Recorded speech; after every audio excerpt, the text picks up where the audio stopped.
Hey guys, Jonathan Lizette here for Jam Sports 100 and Jam Sports Show. How is it going? Yeah, this isn't quite when I wanted it to happen. It's a little bit late. Camping Truck Series has been done for just a little while now, but nonetheless, I'm still here to do it. Here to talk about some of the stuff that happened and go over the running order. It was a rather quick race. If you wanted a wreck fest. If you were looking for a wreck fest, you didn't see much of one. You saw a little bit of one at times, but not much. If you were, like me, a fan of just legitimate, good, hard racing, you saw that. Not necessarily at the front of the pack, but there was action all throughout the whole pack. All night long, typical restrictor plate type racing. And let's get it underway as Brendan Newberry brought us down to the green flag, and it started early. There was a lot of juking and jiving and slipping, some wonderful saves, which we'll talk about throughout this video. Justin Lofton, though, in the beginning was not making very many friends out there. He was anxious to push, and people like Todd Bodine wanted no part of that. Todd Bodine coming on his radio and saying, "Tell the spotter of the 6 to get him off me. We just need to ride. We have nowhere we can go right now." And a couple other drivers had complained about the way Justin Lofton was drafting them and pushing them early in the race as well, saying now is just not the time to do it. We cannot go anywhere. He needs to settle down.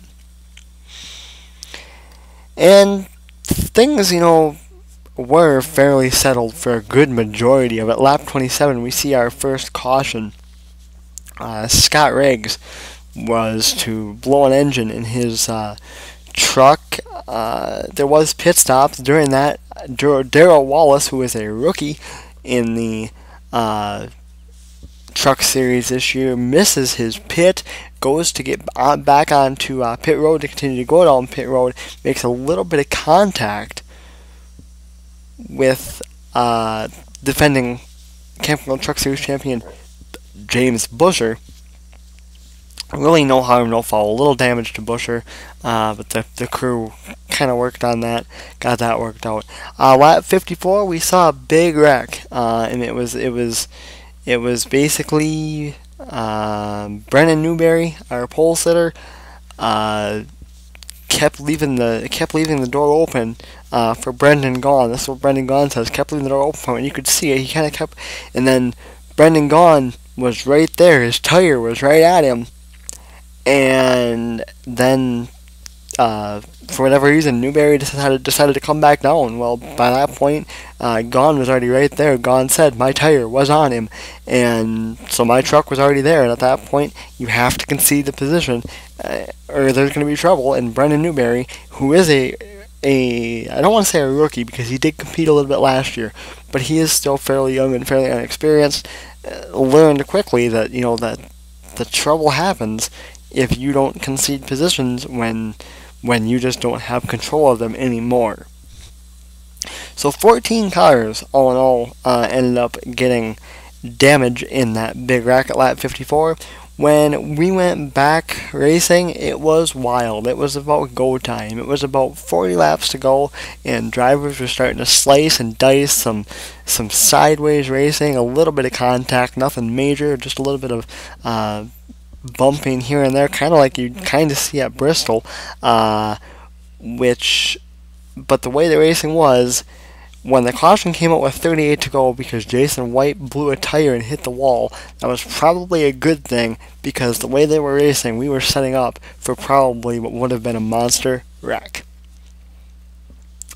So as we go back to racing, Justin Lofton, mentioned him earlier, made a beautiful save. Basically, anybody who is in racing, especially in NASCAR, and has raced at a track like Daytona, or even if you've done it on the video games, they can tell you that once you are in the middle, in between two cars, then you've got two cars that are taking the air off of you, with the side draft. It is hard to get a hold of, and an amazing save by Lofton. He just about lost it one way and just about lost it the other way. It was a beautiful save. He then needed to take a breath, basically, and he got his break, because shortly thereafter that Jennifer Joe Cobb would blow an engine, bringing out the caution. Basically, same thing happened with 16 laps to go, except it wasn't in the middle, but a nice save by Jeb Burton. Jeb Burton, I think, is a definite up-and-coming star in NASCAR. Of course, the son of Ward Burton, and obviously that makes him the nephew of Jeff, so they know how to win. Ward's won the Daytona 500. Jeff Burton has won numerous races in his career. 15 laps to go. Matt Crafton, who basically for most of the race used a strategy that he uses pretty much every time that they're down in Daytona. In fact, pretty much the whole Thor Sport Racing crew kind of did this at one point in time, kind of dropped back. Matt Crafton said early in the race, "It is way too wild up here. I want out of the hornet's nest." So he dropped back for a little bit. He was working his way back up, came on the radio and said, "I have a flat tire." That would not hinder him too much because it is Daytona. He would lose a lap, which would be a little bit rough for him, but he would get it back when Ryan Truex would blow a tire. Timothy Peters did end up getting damage in it, but it could have been even bigger. James Busher, at the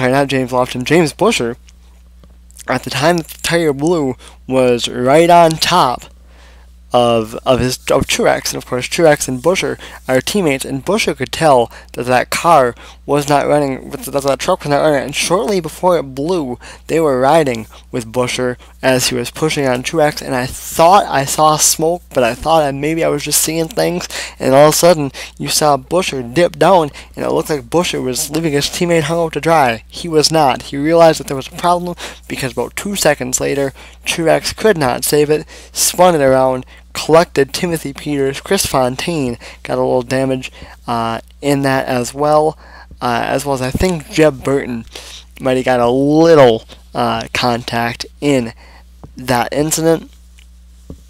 But it was good racing, basically. Then we went back to it, and just as the white flag flew, a couple of trucks, and I'm going to be honest, I don't remember, I didn't put down who they were, a couple of trucks got together right as the white flag was taken, which would give Johnny Sauter the victory, because of course, once the white flag is thrown, the next flag ends it, whether it be caution or checkers. And there is no green-white checker after the white flag is taken. So would Kyle Busch have had a chance? Probably. I kind of wish I would have liked to see what Kyle Busch would have done. Maybe he would have just pushed Sauter out of the way, or possibly even wrecked him. I think it would have been a fun finish. Unfortunately, we did not get to see it. Johnny Sauter, Wisconsin's own. So me personally, kind of happy about that. But Wisconsin's own Johnny Sauter gets the victory. The 7th win of his NASCAR Camping World Truck Series career, the 100th win for Toyota, and Toyota has now won 7 of the season-opening Daytona truck races in a row. So some pretty big stuff there. Let's take a look now at how the rest of the field stacked up. From 36th to 1st, and it started with Scott Riggs finishing 36th. Remember, we said he had the engine problem. He ran, he was 75 laps down. Jennifer Joe Cobb, 35th. Chris Fontaine, 34th. 33rd for the pole sitter, Brennan Newberry. 32nd, Brian Silas. 31st, David Starr. 30th for Jason White. Remember, we said that he had a problem. Brendan Gaughan finished 29th. Ryan Truex, 28th. Timothy Peters, 27th. Clay Greenfield, 26th. And I did figure out how to do this. Herman Quiroga finished 25th. He was involved in the big wreck there involving Brendan Newberry and Brendan Gaughan. Max Gresham, 24th. Jeff Agnew, 23rd, 22nd for Joey Coulter, 21st for John West Townley, 20th for Dusty Davis. Now on that final restart, I believe it was the final restart. The restart before that, Dakota Armstrong was, I believe, restarting like 4th. And he missed a shift, and it completely screwed up that whole line. He never recovered. Fell all the way back to 19th. That's where he finished. John King finished the 18th. 17th, Norm Benning, a very good run for Norm Benning. 16th, Tim George Jr. Chris Cockrum, 15th, he had a nice rebound there. He had a bit of an issue in one of their X. Ross Chastain, who got a little bit of contact there in the Timothy Peters Ryan Truex wreck, bounced back for 14th. James Busher did get 13th. 12th for Darrell Wallace Jr., so a good day for him. Todd Bodine finishes 11th, which he was up towards the front, and then he kind of got shifted in the middle, and nobody really wanted to help him. He fell all the way back out of the top 20, but made a nice rebound after he did finally find some help. Ryan Sieg finished 10th. Matt Crafton, you know, it's restricted plate racing. Just under 10 to go, he got the lucky dog. Matt Crafton comes home in 9th. Ryan Blaney, good run for him, in 8th. He dealt with a loose race car all night long. Miguel Paludo finished 7th. Ty Dillon finishes 6th in that number 3 machine. Good run for Jeb Burton in the number 4. He finishes 5th. Justin Lofton finishes 4th. Ron Hornaday 3rd. Kyle Busch finishes 2nd. And of course, Johnny Sauter gets the win, like we said, the 7th win of his Camping World Truck Series career, his first win at Daytona, the 100th win for Toyota, and the 7th straight Daytona win for Toyota in the NASCAR Camping World Truck Series. Kyle Busch, by the way, finished 2nd for the 3rd time in his career. He said it in his post-race interview. He wants to win at Daytona in a truck. He's won at Daytona in ARCA. He's won at Daytona in the Nationwide Series. He's won the July race in the Cup Series, and he's won dual races, but he has never won anything in a truck at Daytona. Says he wants to do that. Alright, the trucks are off. I'm not going to go over points right now because there isn't really much to go over with it being the first race of the year. Johnny Sauter is going to have the point lead. Ron Hornaday will be 2nd in points more than likely because Kyle Busch is out, is not running for the championship, of course, because he's running for the Cup Championship.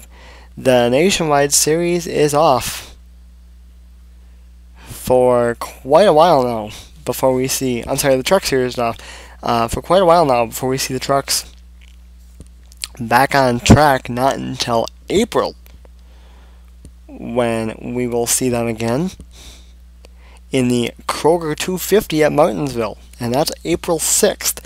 So April 6th, Saturday, April 6th, Kroger 250 at Martinsville. Next time we see the Camping World Truck Series on the track, so it'll be a while. I apologize that I did not have a starting lineup up for this race, for the truck race. I tried, didn't work, had some issues getting it uploaded. I don't know if I'm going to put a nationwide starting order up. I probably will. Yeah, I'll do that. So, and then of course the nationwide recap tomorrow.